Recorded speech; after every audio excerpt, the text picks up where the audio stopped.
సాకారంగా పాలనను నిత్య మంగళ శ్రీకరంగా నిర్వహిస్తున్న ప్రజా ప్రభుత్వ అధినేత ప్రియతమ ముఖ్య అతిథి ఆనరబుల్ సీఎం గారి సందేశం.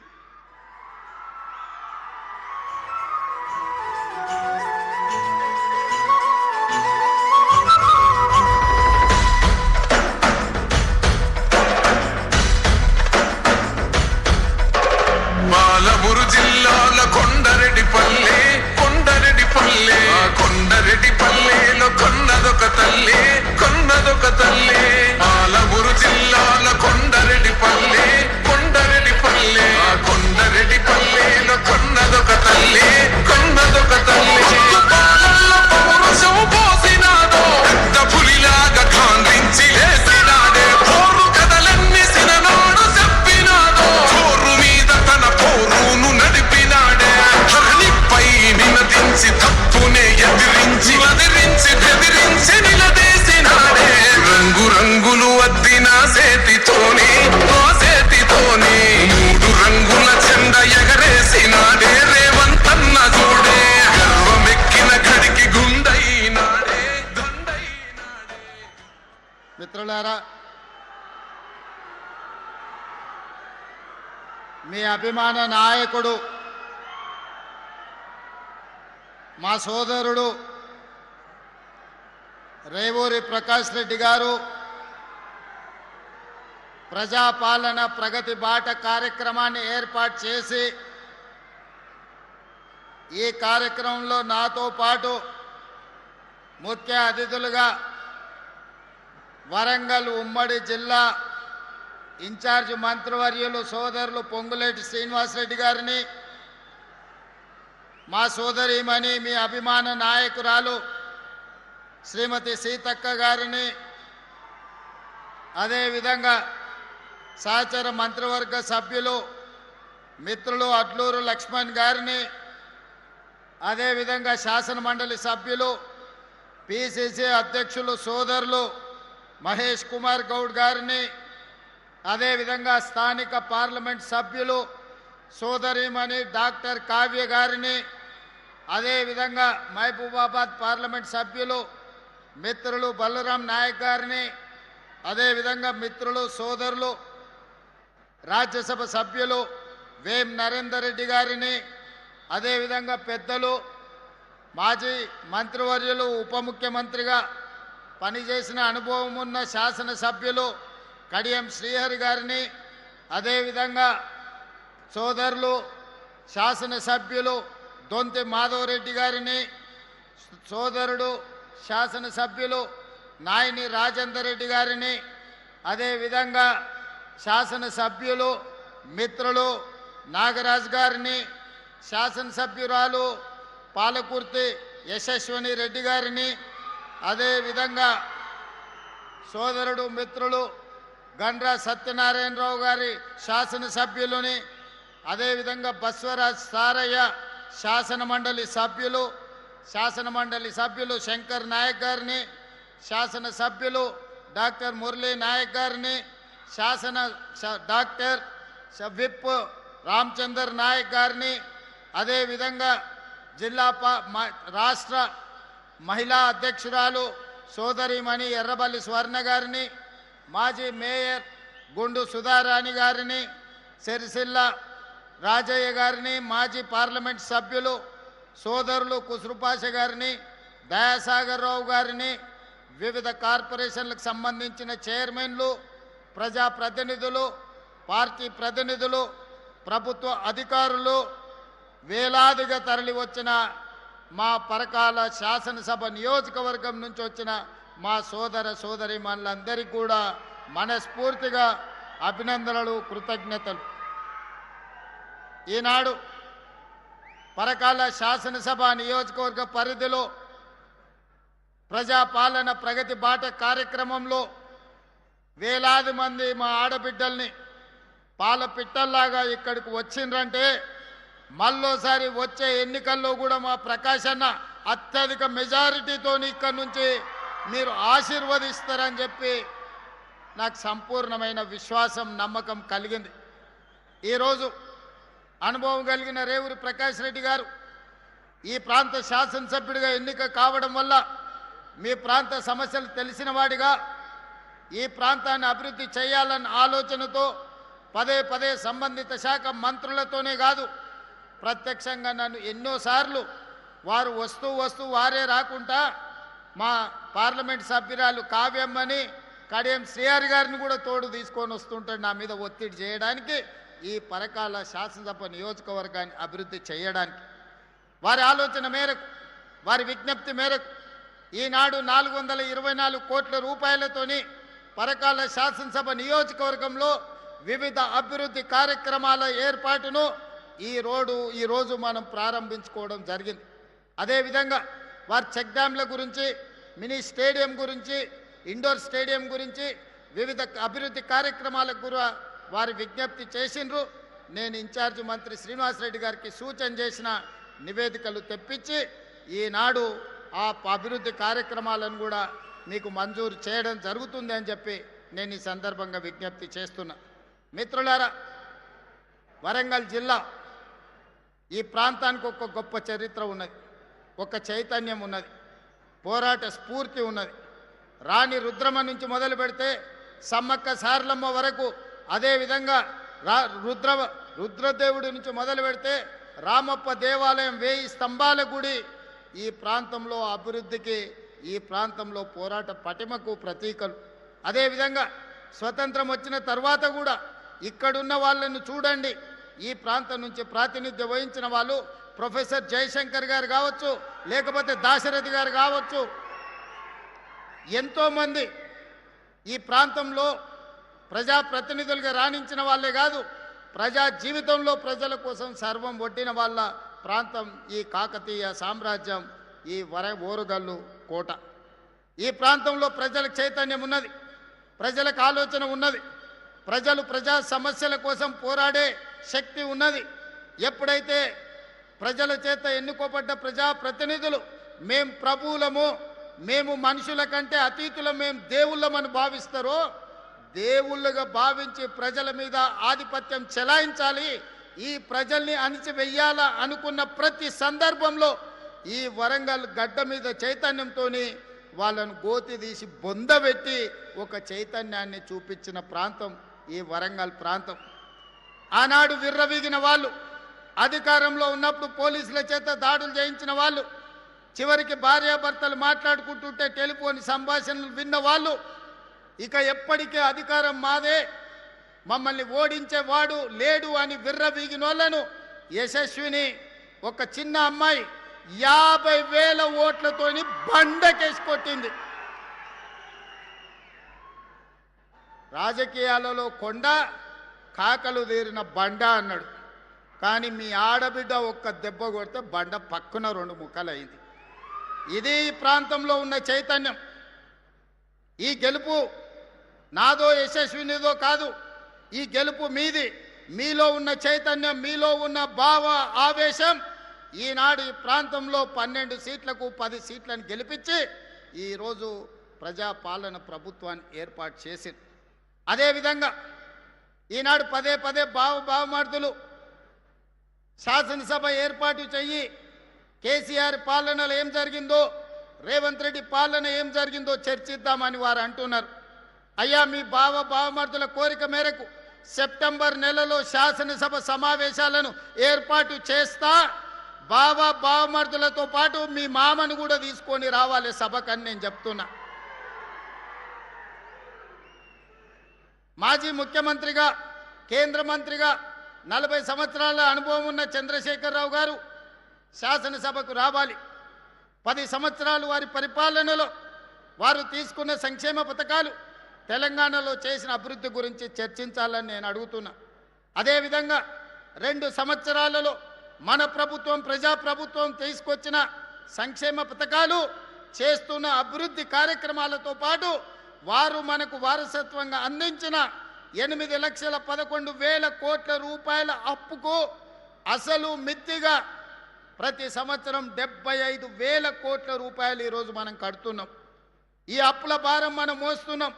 మా అక్కలు ఆలోచన చేయాలి.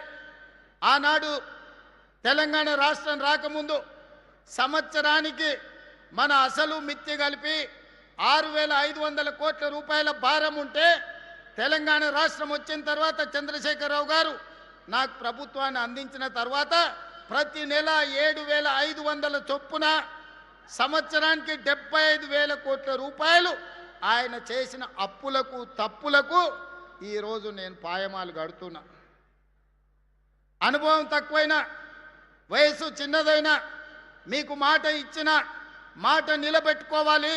ఇచ్చిన మాట నిలబెట్టుకోవడానికి అవసరమైతే మట్టిలో కలిసినా సరే మాట తప్పేది లేదు, మడమ తిప్పేది లేదు అని ఈనాడు మీకోసం రోజుకు 18 గంటలు నిరంతరం పనిచేస్తున్నాం. ఏ రోజైనా 32 నెలల్లో 3 గంటలైనా నేను సెలవు తీసుకున్న సందర్భం ఉన్నదా? మీరు ఒక్కసారి ఆలోచన చేయండి.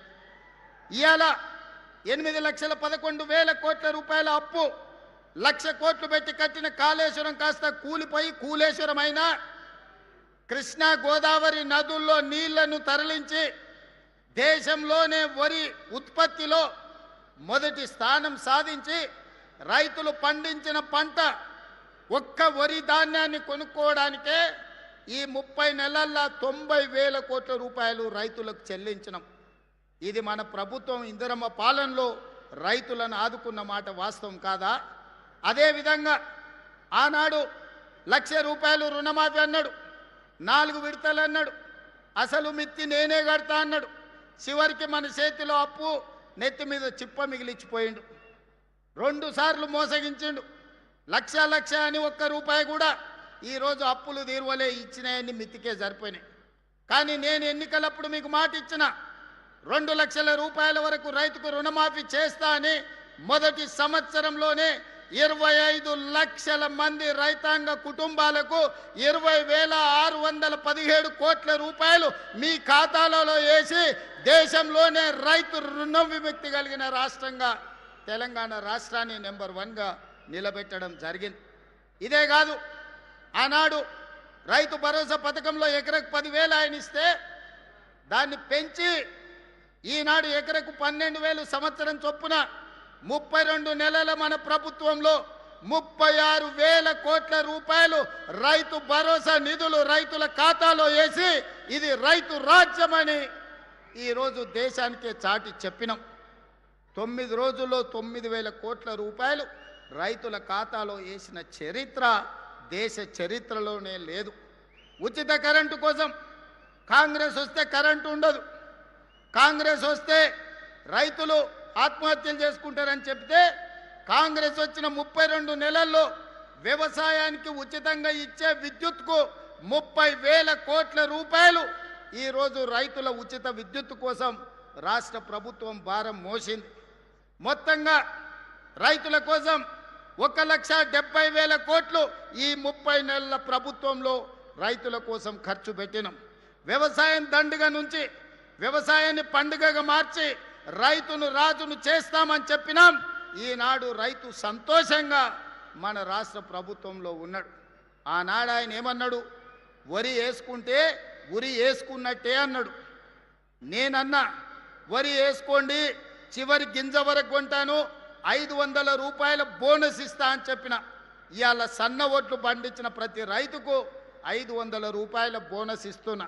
ఎకరకు 25 క్వింటాల నుంచి 30 క్వింటాలు ప్రతి పంటకు పండిస్తే 12,500 నుంచి 15,000 రూపాయలు అదనంగా ఈనాడు వరి పండించే రైతులకు బోనస్ ఇచ్చిన మాట వాస్తవం కాదా? ఇక్కడున్న రైతులకు తెలియదా అని నేను అడుగుతున్నా. వరంగల్ రైతాంగం చైతన్యమైన వాళ్ళే కదా, మీరు క్యాలిక్యులేటర్ తీసుకొని లెక్కలు చెయ్యండి. రైతులకు మనం బోనస్ ఇచ్చిన మాట వాస్తవం కాదా? అదేవిధంగా ఆనాడు మహిళలు 5 ఏళ్ళు మంత్రివర్గంలో మంత్రులు లేరు. మంత్రి అయినా, ఎంపీ అయినా, ఎమ్మెల్సీ అయినా, ఎమ్మెల్యే అయినా, ఏ పదవైనా కేసీఆర్ బిడ్డకు తప్ప ఇంకొక ఆడబిడ్డకి ఇచ్చిన పాపాన బోలే. కానీ మన ప్రభుత్వం వచ్చిన వెంబడే 2 ఆడబిడ్డల్ని మంత్రులను చేసినాం. అదేవిధంగా స్వయం సహాయక సంఘాలు పావులా వడ్డీ అన్నారు, 0 వడ్డీ అన్నారు. మీకు గుండు సున్న పెట్టిండి అక్క. అక్కలందరూ ఈయన సంఘంలో సభ్యులే కదా అక్క. నేను వచ్చినాక 60,000 కోట్ల రూపాయలు బ్యాంకుల లింకేజ్ ఇచ్చి మా సీతక్క మీకు 2,000 కోట్ల రూపాయలు మీ వడ్డీ కింద బ్యాంకు కట్టిందా లేదా? సీతక్క ఇక్కడనే ఉంది కదా, మీరందరు లబ్ధిదారులు మా ఆడబిడ్డలు ఈయనే ఉన్నారు కదా, కండ్ల ముందళ్ళు ఉన్నారు కదా, ఇది నిజం కాదా అక్క? మీకు ఇందిరా భవనాలు ఇయ్యలేదా? 8,000 గ్రామాలలో మీరు మీ సంఘాలు కూర్చోవడానికి ఈ మధ్యనే భూ కేటాయింపులు నిధుల కేటాయింపు జరగలేదా? హైటెక్ సిటీ పక్కన 1000 కోట్లతోని మీరు వ్యాపారాలు చేసుకోవడానికి మీకు కేంద్రాలు కేటాయించిన మాట వాస్తవం కదా? మీకు పెట్రోల్ బంకులు కేటాయించిన మాట వాస్తవం కదా? ఆర్టీసీ బస్సులు మీతో కొనుగోలు చేయించిన మాట వాస్తవం కాదా? ఇవాళ సోలార్ విద్యుత్ ఉత్పత్తి చేసే ఆధిపత్యాన్ని మీకు ఇచ్చిన మాట వాస్తవం కాదా? ఇవాళ మహిళలు బడులలో పిల్లలకు మా అక్కలు బట్టలు కుట్టే వచ్చి ఉంటారు పిల్లలకి ఈసారి బడి బట్టలు, అవునా అక్క? ఎప్పుడన్నా కేసీఆర్ ఉన్నప్పుడు కుట్టినరా? ఇవాళ మీకు శిక్షణ ఇవ్వడమే కాదు, కుట్టు మిషన్లే కాదు, 27 లక్షల మంది పిల్లలకు బట్టలు కుట్టే ఉపాధి ఈరోజు మా అక్కలకు మా ఆడబిడ్డల చేతికి అప్పచెప్పి పెత్తనం మీకు ఇచ్చిన మాట వాస్తవం కాదా? ఇలా ఒకటొక్కటిగా మా ఆడబిడ్డల్ని ఆర్థికంగా నిలబెట్టాలి. నగదు ఆడబిడ్డ చేతుల్లో ఉంటే ఇంట్లో పిల్లల చదువులకో లేకపోతే అత్తమామ వైద్య ఖర్చులకో ఇల్లు కట్టుకోవడానికో సంసారం చక్కదిద్దుకోవడానికి ఉంటుందని ఆడబిడ్డల చేతుల్లో నగదు ఆడే విధంగా ఇవాళ చర్యలు తీసుకున్న మాట వాస్తవం కాదా? ఎక్కడైనా ఈ ప్రభుత్వంలో మీ తమ్ముడుగా మీ అన్నగా మీ రేవంత్ అన్నగా ఎక్కడైనా ఆడబిడ్డల కష్టం వస్తే చూస్తూ ఊరుకున్నానా? లేకపోతే మీకోసం కొట్లాడి మీకు నిధులు ఇచ్చి ఈరోజు మిమ్మల్ని అభివృద్ధి పదం వైపు నడిపిస్తున్నానా లేదా ఆలోచన చెయ్యండి.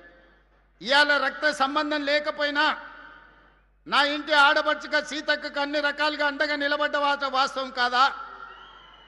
అదే రక్తం పంచుకున్న బిడ్డ కేసీఆర్ బిడ్డ కేటీఆర్ చెల్లెలు కల్వకుంట్ల కవితకు ఆస్తిలో భాగం ఇవ్వాల్సి వస్తుందని కష్టాలలో జైలుకు పోయి ఇంటికి వచ్చి నాకు కాస్త సాయం చేయంటే సాయం చెయ్యాల్సి వస్తుందని ఈ కర్కోటకుడు సొంత చెల్లెల్నే ఇంట్లో నుంచి బయటికి గెంటేసిన నీచమైన చరిత్ర తారక రామారావుది కాదా? ఒకసారి మా అక్కల్ని ఆలోచన చేయమంటున్నా. చెడిపోయి పుట్టింటికి పోకూడదని అంటారు పెద్దలు, కానీ ఒకవేళ చెల్లి కష్టాలలో ఉండి ఇంటికి వస్తే 1000 కోట్ల రూపాయల ఆస్తి ఉన్నోడు సొంత తొడబుట్టిన చెల్లెలకు సాయం చేయకుండా ఇంట్లో నుంచి గెంటేస్తే కన్న తండ్రి కళ్ళు మూసుకొని పోయి ఉన్నాడా? కన్న తండ్రి ఏమన్నా ధృతరాష్ట్రుడా? కొడుకును పిలిచి సలాకి కాల్చి వాత పెట్టి వంగబెట్టి ఈపుల మీద 4 గుద్ది సగం ఆస్తి బిడ్డకి ఇవ్వాలి కదా, కానీ ఇంట్లోకి వెళ్ళి బయటికి గెంటేసిండు. కానీ నేను మీ అందరినీ సొంత కుటుంబ సభ్యుల్లాగా ఇవాళ చూసుకుంటున్నానా లేదా? అంతెందుకు ఆనాడు బతుకమ్మ చీరల కమిషన్లు కొట్టేస్తే ఆ ఇచ్చిన చీరలు ఎన్నడన్నా మీరు కట్టుకున్నారా అక్క? బతుకమ్మ చీరలు ఎన్నడన్నా కట్టుకున్నారా? పండుగ నాడైనా ఎన్నడైనా ఏడగట్టిరా చీరలు? పల్లి సేన వేసుకుంటే పందులు రాకుంటుండనికే బెదిరియనికే సేన్ల కాడ కట్టిరు. మొక్కజొన్నలు వేసుకుంటే పక్షులు తినకుండా ఉండనికే వాటిని బెదిరించనికే చీరలుగా ఆ చీర తీసుకుపోయి కట్టిరు. ఎన్నడన్నా ఒంటి మీద మా ఆడబిడ్డలు కట్టుకుర్రా? మరి ఇవాళ మీ సోదరుడు ఇందిరమ్మ చీరలు ఇస్తే, పాలపిట్ట రంగు చీరలు ఇస్తే వేలాది పాలపిట్టలు ఈ మీటింగులు వచ్చినాడు మా అక్కలందరూ ఆ చీర కట్టుకొని వచ్చారు. మీ తమ్ముడు పండుగ పూట మీకు పెట్టిన సారే కాదా ఈ చీర? ఈరోజు మీరు ఆశీర్వదించడానికి వచ్చిందంటే ఇంతకంటే నాకు మనసులో ఆనందం ఏముంటుంది? సోదరుడిగా నేను మీకు పెట్టిన చీరను సారె కింద భావించి ఈరోజు వేలాది మంది ఈ చీర కట్టుకొని మీరు ఇక్కడికి వస్తే నా ఆలోచన మా సీతక్క విధానం ఈరోజు మీకు సహాయంగా నిలబడ్డ వాస్తవం కాదా? ఇదే కాదు, నిరుద్యోగ యువకులను ఇవాళ రెచ్చగొట్టాలని చూస్తున్నారు. ఉద్యోగ ఉపాధి నోటిఫికేషన్ల గురించి మాట్లాడుతున్నారు. ధర్నాలు నిరసనలు చేయమంటారు. 10 ఏళ్ళు ఉద్యోగాలు ఇవ్వలే. నోటిఫికేషన్లు ఇస్తే ప్రశ్న పత్రాలు బజార్లలో పల్లి బఠానీలలాగా అమ్ముకున్నారు. కోట్ల రూపాయలు సంపాదించుకున్నారు. పిల్లల ప్రాణాలు పోయినాయి. 10వ తరగతి పరీక్షలు నిర్వహించలేకపోయినారు. 12వ తరగతి పరీక్షలు నిర్వహించిన తప్పుడు విధానాలతో 27 మంది పిల్లలు ఆత్మహత్యలు చేసుకున్నారు. ఇక పబ్లిక్ సర్వీస్ కమిషన్ గ్రూప్ 1 పరీక్షలు అయితే 100 కోట్ల రూపాయలు సంపాదించుకున్నారు. కానీ అదే మన ప్రభుత్వం వచ్చిన తర్వాత 70,000 ప్రభుత్వ ఉద్యోగాలు గ్రూప్ 1, గ్రూప్ 2, గ్రూప్ 3, గ్రూప్ 4, అదేవిధంగా పోలీస్, మెడికల్ అండ్ హెల్త్ వివిధ శాఖల్లో 70,000 ప్రభుత్వ ఉద్యోగ నియామకాలు చేపట్టి నిరుద్యోగ యువకుల యొక్క ఆకాంక్షల్ని కలల్ని నెరవేర్చడానికి మన ప్రభుత్వం పనిచేసిన మాట వాస్తవం కాదా? ఇవాళ మళ్ళీ పోలీస్ నోటిఫికేషన్లు ఇచ్చినాం. పబ్లిక్ సర్వీస్ కమిషన్ నుంచి నోటిఫికేషన్లు ఇచ్చినాం. ఇవాళ పోలీసులకు ఇంకా నోటిఫికేషన్లు ఇవ్వంటూ అన్ని ఖాళీలు మీకోసమే. విడతల వారి నియామకాలు చేపడతాం. వయసు మీకోసమే సడలించినాం. మీ మంచి కోసమే, మీ నిరుద్యోగ సమస్య పరిష్కారం కోసమే, మీ ఉజ్వల భవిష్యత్తు కోసమే ప్రభుత్వం ఆలోచన చేస్తున్నది. మీ రేవంత్ అన్న ఆలోచన చేస్తుండు. నా కుటుంబంలో ఎవరు ఉద్యోగాల కోసం పోయేది లేదు. ప్రభుత్వంలో మేము కింద మీద చేసేది లేదు. పేదల కోసమే, దళితుల కోసమే, గిరిజనుల కోసమే, మైనారిటీల కోసమే, మహిళల కోసమే ఈ ప్రభుత్వం పనిచేస్తుంది. ప్రభుత్వ ఉద్యోగ నియామకాలు చేపట్టే బాధ్యత నాది. విడతల వారీగా మీకు నియామకాలు చేపడతా, ప్రతి ఖాళీని భర్తీ చేస్తా. ఈరోజు నోటిఫికేషన్లు వచ్చిన పరీక్షలకు మంచిగా ప్రిపేర్ అవ్వండి. మాయ మాటలు వింటిరా మోసపోతారు. ఆనాడు అహో అగ్గిపెట్టెరావు గారు, అఘోరరావు గారు 100 రూపాయలు పెట్టి పెట్రోల్ తెచ్చుకున్నాడు సీసా నిండా. 10 పైసలు అగ్గిపెట్టె తెచ్చుకోలే. రెచ్చగొట్టిండు. అమాయకులైన పిల్లల ఆవేశానికి లోనైనరు. శ్రీకాంతాచారి ఎల్బీ నగర్లో నిట్ట నిలువున తగలబెట్టుకొని తెలంగాణ కోసం ఆత్మ బలిదానం చేసుకున్నాడు. ఒక యాదయ్య, ఒక కానిస్టేబుల్ కిష్టయ్య, ఒక ఈశాన్ రెడ్డి, ఒక వేణుగోపాల్ రెడ్డి, 1200 మంది పిల్లలు తెలంగాణ రాష్ట్ర ఉద్యమంలో వీళ్ళు రెచ్చగొడితే, వీళ్ళు వీధి నాటకాలు వేస్తే ఆత్మ బలిదానాలు చేసి తెలంగాణ రాష్ట్రం తెచ్చుకున్నారు. కానీ చంద్రశేఖరరావు గారి కుటుంబంలో ఎవరికన్నా అగ్గిపుల్లంతనన్నా చేతి గాలిందా? ఎవరన్నా కుటుంబం వాళ్ళ బంధువులలో ఎవరన్నా తెలంగాణ కోసం ప్రాణత్యాగం చేసిండ్రా? రెచ్చగొట్టాలే, మంది పిల్లలను సావగొట్టాలి, ఆ శవాల పునాదుల మీద అధికారంలోకి రావాలనేదే వాళ్ళ ఆలోచన. మొన్నటికి మొన్న మీడియా మిత్రులు చూసింటారు. తెలంగాణ భవన్లో రక్తదాన కార్యక్రమం పెట్టారు. కాళేశ్వరం గోదావరి నీళ్లు మాకు ఇవ్వండి, మా రక్తం తీసుకోండి అని రక్తదాన కార్యక్రమం పెట్టారు తెలంగాణ భవన్లో. నేను అనుకున్నా కనీసం తిన్న కొవ్వు అరుగుతుంది, హరీష్ రావుకు కేటీఆర్కు కొంత రక్తం ఇస్తే అనుకున్నా. వాళ్ళ కుటుంబంలో ఒక్కడు కూడా ఇయ్యలే. అమాయకులైన బీఆర్ఎస్ కార్యకర్తలు 100 మంది రక్తం ఇస్తే ప్రైవేట్ హాస్పిటల్లో పోయి కోట్ల రూపాయలకు ఆ రక్తం అమ్ముకున్నారు. ఆనాడు తెలంగాణ రాష్ట్రాన్ని దోపిడీకి పాల్పడుతుంది, 1000 కోట్లు కొల్లగొడుతుంది, అధికారాన్ని మీరే అనుభవిస్తుంది. చివరికి రోజు ప్రతిపక్షంలో ఉంటే మీ కార్యకర్తల రక్తాన్ని కూడా మోసం చేసి తీసుకొని ప్రైవేట్ హాస్పిటల్కి అమ్ముకొని పైసలు సంపాదించుకుంటున్నంటే మీరు మనుషుల, రాక్షసుల, రక్త పిపాసుల అని నేను ఈరోజు వేదిక మీద నుంచి అడుగుతున్నా. ఎందుకు ఇవ్వలేదే కేసీఆర్? ఆయనకు ఆరోగ్యం బాగాలేదనుకుందాం. హరీష్ రావు, కేటీఆర్ పాదయాత్రలు చేస్తాం, గోడలు దుంకుతాం అంటుండు కదా, చుక్క రక్తం కూడా ఎందుకు ఇవ్వలేదు మన రక్తదానంలో అని అడుగుతున్నా. రాజ్యసభ తీసుకున్న సంతోష్రావు ఎందుకు ఇవ్వలేదు? మంత్రి పదవి తీసుకున్న ఎర్రబల్లి దయాకర్ రావు ఎందుకు రక్తం ఇవ్వలేదయా? ఎందుకు ఇవ్వలేదు? వినోద్ రావు ఎందుకు ఇవ్వలేదు? వాళ్ళు మాత్రం ఏమి ఇయ్యరు, సిల్లు గవ్వియ్యరు, సుక్క రక్తం పొట్టివ్వరు. తెలంగాణ ప్రజల సొమ్ము 1000 కోట్లు కొల్లగొడతారు. చివరికి కార్యకర్తల రక్తాన్ని కూడా అమ్ముకునే రక్త పిపాసులు ఈరోజు కేసీఆర్ కుటుంబం అని నేను చెప్పదలుచుకున్నా. అందుకే యువ మిత్రులారా, మీ జీవితాలను నాశనం చేసుకోకండి, మీ ప్రాణాలు త్యాగం చేసుకోకండి, మీ సమయాన్ని వృధా చేసుకోకండి. మీరు ధర్నాలను, నిరసనలను పోతే పోలీసులు ఏవైనా కేసులు పెడితే మీ ఉద్యోగ ఉపాధి అవకాశాలు దెబ్బతింటాయి. ఆనాడు తెలంగాణ ఉద్యమంలో పెట్టిన కేసులు ఈనాటికి మిమ్మల్ని వెంటాడుతున్నాయి, వేటాడుతున్నాయి. అందుకే మీ సోదరుడు మీ రేవంత్ అన్న ఇక్కడ ఉన్నంత కాలం మీ ఉద్యోగ ఉపాధి అవకాశాల కోసం 100% మీకోసం కృషి చేస్తా, మీ సమస్యల్ని పరిష్కరిస్తా అని చెప్పదలుచుకున్నా. ఒక పక్కన రైతుల కోసం, మరో పక్కన మా ఆడబిడ్డల కోసం, ఇంకొక పక్కన నిరుద్యోగ యువకులు, విద్యార్థుల కోసమే ఈ రాష్ట్ర ప్రభుత్వం ఉన్నది. రైతు సంక్షేమం కోసం, రైతుల అభివృద్ధి కోసం, మహిళల అభ్యున్నతి కోసం, నిరుద్యోగ యువకుల ఉద్యోగ ఉపాధి కోసం మన ప్రభుత్వం పనిచేస్తుంది. నిండు మనసుతో మీరు ఆశీర్వదించండి. అదేవిధంగా నిన్న మన వాళ్ళు మాట్లాడి చర్చిద్దాం, సవాలు చేద్దామని శాసనసభలో. మళ్ళీ చెప్తున్న మీడియా మిత్రులారా రాసుకోండి, సెప్టెంబర్లో శాసనసభ సమావేశాలను పెడతాను. నేను ఒక పోలిక నేను మీకు చెప్పదలుచుకున్నా. ఆనాడు చంద్రశేఖరరావు గారు ముఖ్యమంత్రి అయ్యిండు. చంద్రశేఖరరావు గారు ముఖ్యమంత్రి అయితే హరీష్ రావు గారు, తారక రామారావు గారు మంత్రి అయ్యిండ్రు. నేను ముఖ్యమంత్రి అయితే మా సుయితక్క, కొండా సురేఖని మంత్రులను చేసిన నేను.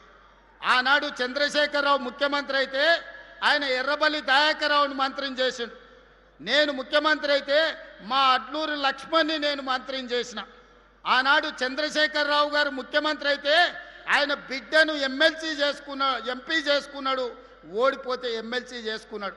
నేను ముఖ్యమంత్రి అయితే మా చెల్లెలు డాక్టర్ కావ్యను పార్లమెంట్ సభ్యుడిగా చేసిన, యశస్విని ఎమ్మెల్యేగా చేసిన నేను. ఆనాడు చంద్రశేఖరరావు ముఖ్యమంత్రి అయితే జోగినిపల్లి సంతోష్రావు సడ్డకుని కొడుకుని రాజ్యసభ చేసుకున్నాడు. ఈనాడు నేను ముఖ్యమంత్రి అయితే మిత్రధర్మంగా వేం నరేందర్ రెడ్డిని మీ బిడ్డను రాజ్యసభలోకి పంపించిన నేను. ఆనాడు చంద్రశేఖరరావు ముఖ్యమంత్రి అయితే కరీంనగర్లో వినోద్రావును బండకేసి కొడితే ప్లానింగ్ కమిషన్ వైస్ చైర్మన్ చేసుకున్నాడు. నేను ముఖ్యమంత్రి అయితే తెలంగాణ ఉద్యమ కారకుడు JAC political JAC chairman Kodandaram గారిని నేను ఎమ్మెల్సీ చేసిన. ఇవాళ మీరు పోల్చుకోండి, చూడండి. చంద్రశేఖరరావు చేసింది ఫ్యామిలీ జస్టిస్ అయితే నేను చేసింది సోషల్ జస్టిస్. చంద్రశేఖరరావు గారు ముఖ్యమంత్రి అయితే ఆయన కొడుకును కేటీఆర్ను కార్యనిర్వాహక అధ్యక్షుడిని చేసుకున్నాడు. నేను ముఖ్యమంత్రి అయితే మా సోదరుడు మహేష్ గౌడ్ను సోషల్ జస్టిస్లో కాంగ్రెస్ పార్టీ అధ్యక్షుడిని చేసిన. ఇవాళ మీరు చెప్పండి సోదరులారా, కేసీఆర్ అయితే కేసీఆర్ కుటుంబానికి లాభం. అదే కాంగ్రెస్ పార్టీ అధికారంలోకి వస్తే బీసీలకు, ఎస్సీలకు, ఎస్టీలకు, మైనారిటీలకు మీ కుసూర్ పాషా ఈరోజు ఒక బలమైన బాధ్యతలు ఉన్నాడు. ఒక అజరుద్దీన్ ఈరోజు ఒక మంత్రిగా రాణిస్తున్నాడు. అందుకే ఈనాడు నేను స్పష్టంగా సవాల్ విసురుతున్నా. చంద్రశేఖరరావు ముఖ్యమంత్రి అయితే ఎవరెవరికి లాభం జరిగిందో అదే ఇందిరమ్మ రాజ్యం ప్రజాపాలన వస్తే ఏ రకంగా సీతక్క, కొండా సురేఖమ్మ మంత్రులైండో, ఏ రకంగా అడ్లూరు లక్ష్మణ్ మంత్రి అయిండో, ఏ రకంగా అజరుద్దీన్ మంత్రి అయిండో, ఏ రకంగా డాక్టర్ కావ్య ఎంపీ అయిందో, యశస్విని ఎమ్మెల్యే అయిందో, వేం నరేందర్ రెడ్డి రాజ్యసభ అయిందో, లెక్కలన్నీ పక్కాగా నేను చెప్తా. ప్రొఫెసర్ కోదండరామ్ ఏ రకంగా ఎమ్మెల్సీ అయిందో, ప్రొఫెసర్ జయశంకర్ గ్రామం రెవెన్యూ విలేజ్ ఏ విధంగా అయిందో నేను లెక్క చెప్తా. ఆ గ్రామానికి మా అన్న చెప్తున్నాడు 10 కోట్ల రూపాయలు డెవలప్మెంట్కి ఇచ్చినామని. ఆయన మాత్రం చింతమడకకి ఇచ్చుకున్నాడు. అవి కూడా ఇచ్చిండో కమిషన్లు కొట్టేసిండో నాకైతే తెలియదు. అందుకే ఈనాడు మిత్రులారా, ఇది ప్రజాపాలన. ఒకటొకటిగా సమస్యల్ని పరిష్కరించుకుంటున్నాం, మెల్లమెల్లగా కూడా తీసుకుంటున్నాం. ఈరోజు బోల్తా కొట్టిన బండిని పట్టాలు ఎక్కించినాం, ఇక పరిగెత్తించుడే ఉన్నది. మీ అందరి సహకారం, మీ అందరి ఆశీర్వాదం ఉండాలి. నిండు మనసుతో ఏ విధంగా అయితే పరికాలలో మన్న ప్రకాశాన్ని గెలిపించినో రాబోయే 2029లో రెట్టించిన మెజారిటీతోని ఈ ప్రాంతంలో గెలిపించండి. ఆ పక్కన దొంతి మాధవరెడ్డి గారిని, మిగతా వాళ్ళని, వేదిక మీద ఉన్నోళ్ళని, గక్కనే మన నాయన రాజేందర్ ఉన్నాడు. వరంగల్కి అండర్ గ్రౌండ్ డ్రైనేజ్ ఇస్తే ఏం అడగను అన్నాడు. 6,000 కోట్లతో అండర్ గ్రౌండ్ ఇచ్చిన. మళ్ళీ ఎంబడే వచ్చి ఔటర్ రింగ్ రోడ్ కావాలన్నాడు, అది కూడా ఇచ్చిన. మళ్ళీ వచ్చిన అన్నగా ఎయిర్పోర్ట్ ఇస్తామంటే గది కూడా అవుతుందని ఎయిర్పోర్ట్ కూడా నేనే ఇచ్చిన. ఇవాళ రైల్వే కోచ్ ఫ్యాక్టరీ కాజిపేటలో 10 ఏళ్ళు కేసీఆర్ దేకపోతే నేను తీసుకొచ్చి ఈరోజు పనులు ప్రారంభించిన. మీరు చెప్పండి మిత్రులారా, ఆనాటి ప్రభుత్వంలో నిజాం కాలంలో నడిచిన ఎయిర్పోర్టు బంద్ అయితే ఒక్కరోజన్న మీ దిక్కు చూసిండా? Kazipet railway coach factory Sonia Gandhi హామీ ఇస్తే ఒక్కరోజైనా దానికోసం ప్రయత్నం చేసిండా? ఎన్నడన్నా మీ అండర్ గ్రౌండ్ డ్రైనేజ్ ఉండాలి వరంగల్కి అని ఆలోచన చేసిండా? వరంగల్కి ఔటర్ రింగ్ రోడ్ ఉండాలని ఆలోచన చేసిండా? కాకతీయ మెగా టెక్స్టైల్ పార్కులో మీకు ఉద్యోగ ఉపాధి అవకాశాలు ఉండాలి అని ఆలోచన చేసిండా? సమ్మక్క సారలమ్మ మందిరం 100 ఏళ్ళ చరిత్ర ఉన్న సమ్మక్క సారలమ్మ మందిరం వైపు కూడా మళ్ళీ చూడలే ఆనాటి ముఖ్యమంత్రి. ఈనాడు పొంగులేటి శ్రీనివాసరెడ్డి గారి పర్యవేక్షణలో అద్భుతంగా ఈరోజు సమ్మక్క సారలమ్మ మందిరాన్ని నిర్మించుకున్నాం కదా, వన దేవతలను పూజించుకుంటున్నాం కదా. ఇది మా సోషల్ జస్టిస్. సామాన్యుల కోసం పనిచేసే ప్రభుత్వం, మీకోసం పనిచేసే ప్రభుత్వం, మీలో కలిసిమెలిసి ఉండే ప్రభుత్వం. నేను వేరు మీరు వేరు కాదు, మీలో నేను ఒక్కడనే. నేను కూడా గ్రామాల నుంచే వచ్చిన, నేను కూడా పల్లెటూరు నుంచే వచ్చిన. కష్టాలు నాకు కొత్త కాదు. కష్టాలున్న పేదోళ్ళు, దళితులు, గిరిజనులు, ఆదివాసుల మధ్యలోనే పుట్టి పెరిగి వచ్చిన. అడవి జీవితం గురించి తెలుసు, ఆడబిడ్డల కష్టాల గురించి తెలుసు. అభివృద్ధి చెయ్యాలంటే కష్టపడి పనిచేసే విధానం తెలుసు. పాలమూరు అంటేనే కష్టానికి మారు పేరు. మీకోసం ఎంతైనా కష్టపడతా. వయసు ఉంది, ఓపిక ఉంది, మీకోసం పని చేయాలన్న చిత్తశుద్ధి ఉంది. మీ ఆశీర్వాదం ఉన్నంతకాలం 1000 మంది కేసీఆర్లు వచ్చిన ఒక ఎంటిక కూడా పీకలేడని చెప్పి మీ అందరి సమక్షంలో అనుకుంటున్నారు. అబద్ధాలు చెప్తే అబద్ధాల సంఘంతో నడిపితే సోషల్ మీడియాలో పెడితే దానివల్ల ఏదో ఒరుగుద్దని, ఒరిగేది లేదు, కరిగేది లేదు, మీ ఈపులు విమానమూతం అవుతాయని తెలియజేస్తూ శాసనసభలో తేల్చుకుందామని తెలియజేస్తూ మీ అందరి దగ్గర సెలవు తీసుకుంటున్నా. ధన్యవాదాలు మిత్రులారా.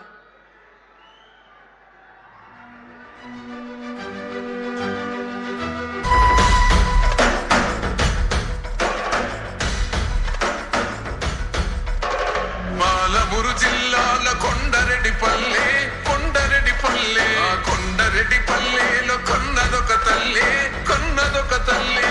పాలమూరు జిల్లాల కొండరెడ్డిపల్లె, కొండరెడ్డిపల్లె, కొండరెడ్డిపల్లెలో కొన్నదొక తల్లి, కొన్నదొక తల్లి.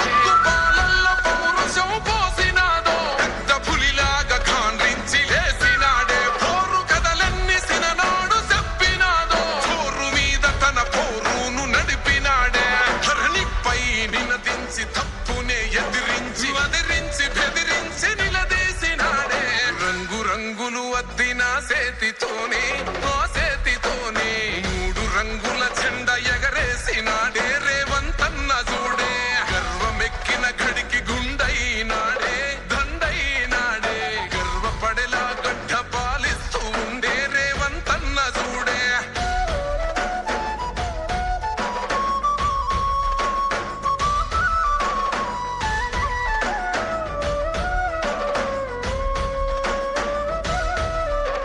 తన మాట ఒక గర్జన, వెయ్యలేడెవడు రాంచనా. లొంగలేదెప్పుడు ఏ మార్చినా, పేద బతుకులనే ఓదార్చెనా. ఎలిగేటి తెలంగాణకే అదిగో మొలిసిండురా తూర్పునా.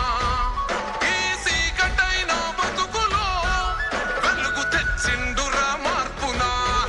హరే కోపాన రుద్రుడు, సహనాన రాముడు పాలిస్తూ ఉన్నాడు అదిగో రేవంతుడు. రంగు రంగులు అద్దిన సేతితోనే, ఆ సేతితోనే 3 రంగుల జెండా ఎగరేసినాడే. రేవంతన్న చూడే గర్వమెక్కిన గడికి గుండైనాడే, దండైనాడే.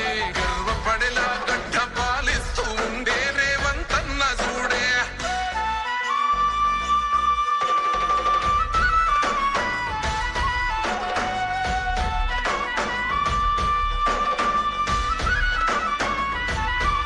మాట ఇచ్చిండు ఈ నేలకు, నడుచుకుంటుండు మన మేలుకు.